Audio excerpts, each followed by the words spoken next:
Halo guys, kembali lagi bersama gue Fadil dari Suka IT. Kali ini gue ingin mereview salah satu CPU cooler 120mm terjangkau dari brand Sagatech, yang sebenarnya sih ini adalah spin-off nama aja dari brand Sigmatech yang memang dikhususkan untuk pasar Asia Pasifik. Dan mungkin kalian juga sudah tidak asing ya dengan nama brand ini sebab juga sudah cukup lama nih beredar di Indonesia. Dan saat ini sih didistribusi langsung oleh PT Asia Global Suksesindo yang sekaligus juga memegang brand seperti Inwin, Manli, dan Furion. Nah, cooler yang akan gue bahas ini adalah Sagatech Airkiller S. Dan sebelum kita lebih jauh, berikut ini adalah isi paket penjualan dari CPU cooler ini.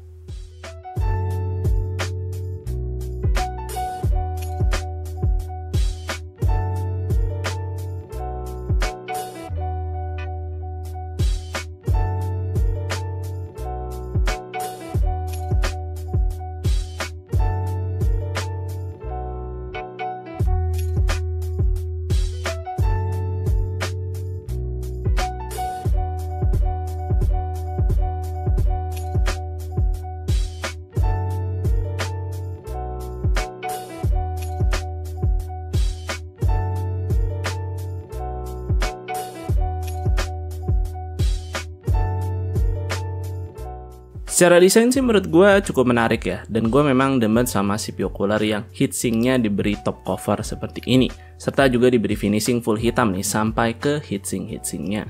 By the way, Airkiller S ini ada juga nih varian berwarna putih, jadi kalian bisa pilih warna sesuai selera kalian.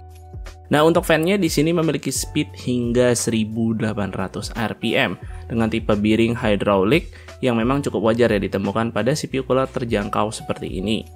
Kemudian fan-nya memiliki LED RGB tapi sayangnya warnanya sudah fix, alias kalian nggak bisa ubah-ubah lagi nih karena memang tidak diberikan konektor 3 pin ARGB-nya. Lalu gue juga merasa build quality dari fan-nya ini seperti cooler-cooler murah ya. Ya memang sih sesuai dengan harganya, tapi gue mendapati beberapa CPU cooler di range harga serupa itu punya build quality yang lebih oke kok. Jadi agak disayangkan aja nih. Nah, untuk pemasangan fan-nya seperti CPU cooler sekarang ya, dimana menggunakan klip seperti ini jadi bisa dilepas pasang dengan mudah. Untuk heatsinknya sendiri sih di sini memiliki 4 buah heat pipe dengan plating yang belum nickel base atau copper, alias di sini masih direct heat pipe seperti ini. Nah, soal cara pemasangan cooler ini sih gue rasa cukup simpel ya ketika gue coba pasangkan pada soket LGA 1700 karena tidak memerlukan banyak proses, dan untuk soket-soket seperti LG 1200, AM4, dan AM5 juga sudah didukung oleh cooler ini.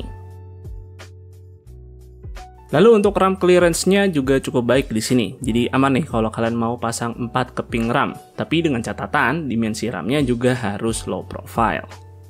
Nah, berikut gue akan tes suhu dari CPU cooler ini menggunakan spesifikasi PC seperti berikut. Dan gue juga akan nih memasukkan data dari Cooler Master Hyper 212 Spectrum V3 sebagai pembanding. Nah, secara performa bisa dibilang si Airkiller S ini tidak menunjukkan perbedaan yang signifikan. Jadi bisa dibilang cukup bersaing di kelas CPU cooler 120mm.